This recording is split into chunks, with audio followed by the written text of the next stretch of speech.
Good morning बच्चों। इससे पहले वाली वीडियो में मैंने आपको दो चर वाले रैखिक समीकरण युग्म में बताया था कि किस प्रकार ग्राफ निरूपण होता है। प्रतिच्छेदी रेखाएं, संपाती रेखाएं और समांतर रेखाएं। ठीक है बेटा। अब इसमें दो चर वाले रैखिक समीकरणों को हम किस प्रकार सॉल्व करते हैं, एक्स और वाई के मान निकालते हैं, उसके लिए आपके पास तीन विधियां हैं। पहली है प्रतिस्थापन विधि। प्रतिस्थापन विधि। दूसरी आती है बेटा विलोपन विधि। विलोपन विधि। और तीसरी आती है आपकी ब्रज गुणन विधि। ब्रज गुणन विधि। ठीक है बेटा। ये तीन विधियों से आप एक्स और वाई के मान ज्ञात करेंगे। ये मान तब ज्ञात करने हैं जब किसी समीकरण का मान निकालना हो, मगर वो समीकरण क्या होनी चाहिए आपकी, a1/a2 does not equal b1/b2 के बराबर नहीं होनी चाहिए। मतलब तभी इसका एक हल आएगा एक्स और वाई का। ठीक है। अब देखो, जब ये कंडीशन अप्लाई होगी किसी समीकरण में, तब हम वहाँ पे एक्स और वाई के मान ज्ञात करेंगे।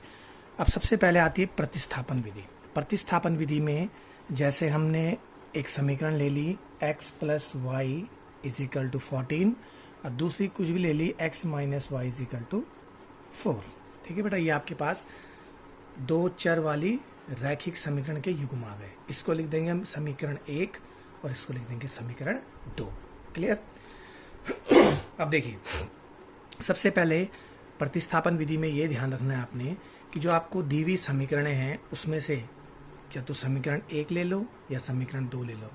किसी भी एक समीकरण से x या y का मान निकालकर दूसरी समीकरण में लिखनी है। मतलब x का मान y के पदों में निकालिए या y का मान x के पदों में निकाल के समीकरण दूसरी में रखिए, या दूसरी समीकरण से x या x का मान y के पदों में या y का मान x के पदों में निकाल के पहली समीकरण में रखिए। ठीक है। जैसे देखिए, हमने पहली समीकरण ले ली x plus y is equal to 14, तो y is equal to x को उधर ले गए 14 माइनस एक्स, तो ये y का मान है x के पदों में। इसको लिखेंगे हम इक्वेशन थर्ड।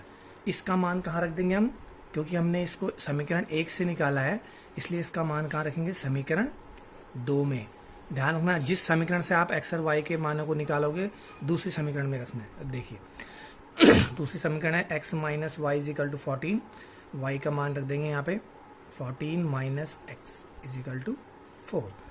उसके बाद x minus 14 minus minus plus x is equal to 4। X और एक्स दोनों क्या हैं आपके, चर पद हैं, दोनों प्लस हो जाएंगे। ये माइनस को पक्षांतर करेंगे तो 4 प्लस 14 तो ये आ जाएगा आपका 2x is equal to 18, x is equal to 9। x की वैल्यू कितनी आ गई बेटा यहाँ पे, 9। अब ये x का मान कहाँ रखेंगे, समीकरण नंबर 3 में। समीकरण 3 ये है आपकी जो, तो यहाँ से आपका y का मान क्या रहेगा 14 माइनस एक्स, तो y is equal to 14 minus x का मान कितना है 9, तो y इज इक्वल टू कितना आ गया 14 में से 9 गया 5। क्लियर बेटा। तो ये x और y के मान आ गए। अब इसको चेक कैसे करना है कि आपके मान ठीक हैं।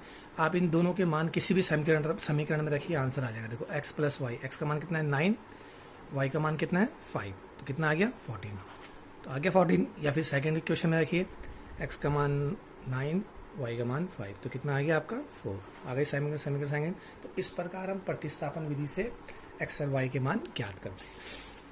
अगर हम इसी को सॉल्व करें, दूसरा क्वेश्चन लेके, माना हमारे पास दूसरा क्वेश्चन आता है प्रतिस्थापन विधि से निकालना है, तो वो तो सरल था थोड़ा सा, 2x plus 3y is equal to 11, और दूसरा आता है 2x minus 4y is equal to कुछ भी ले लीजिए आप माइनस 24। ठीक है। अभी आ गई समीकरण नंबर 1, ये आ गई आपकी समीकरण नंबर 2। ठीक है बेटा। अब देखिए आपने क्या करना है, समीकरण 1 और 2 में आपने ये देखना है कि पहली समीकरण से x या y के मान निकाल के द्वितीय समीकरण में रखिए। तो देखिए आपने 2x plus 3y is equal to 11, तो यहाँ से 3y इज इक्वल टू 11। अब ये 2x हो जाएगा, तो पक्षांतर करेंगे तो क्या हो जाएगा माइनस 2x। यहाँ पे लिख देना पक्षांतर करने पे, पक्षांतर करने पर। ठीक है बेटा। अब y इजिकल टू कितना हो गया, ये मल्टीप्लाई में है, उधर जाके क्या हो जाएगा, ये डिवाइड बटे 3, तो ये y का मान आ गया। अब इस y का मान कहाँ रखेंगे, y का, क्योंकि पहले समीकरण से निकला है, y का मान समीकरण 2 में रखने पर, 2 में रखने पर, ठीक है बेटा। अब 2 में रख दो।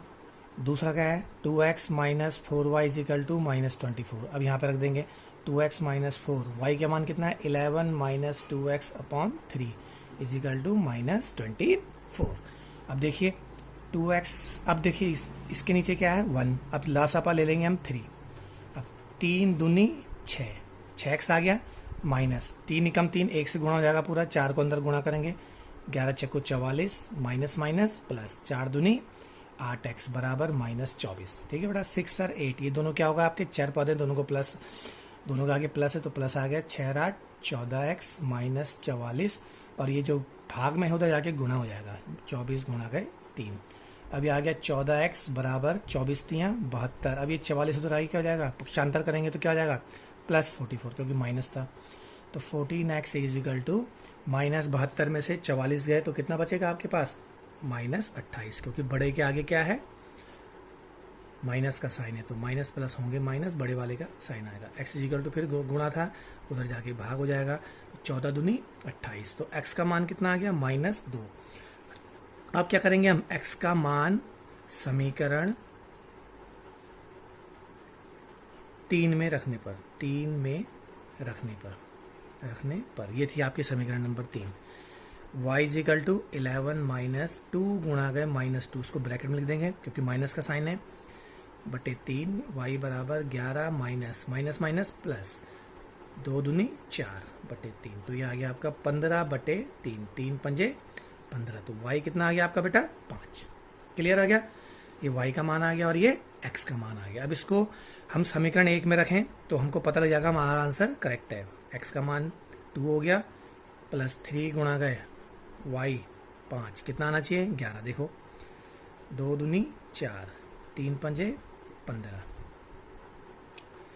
अब उसके बाद ये देखिए आपका माइनस 4 15 में से 4 गया 11, आ गया देखो 11, तो किसी भी समीकरण रखें वही मान, ये चेक करने का तरीका होता है इसका।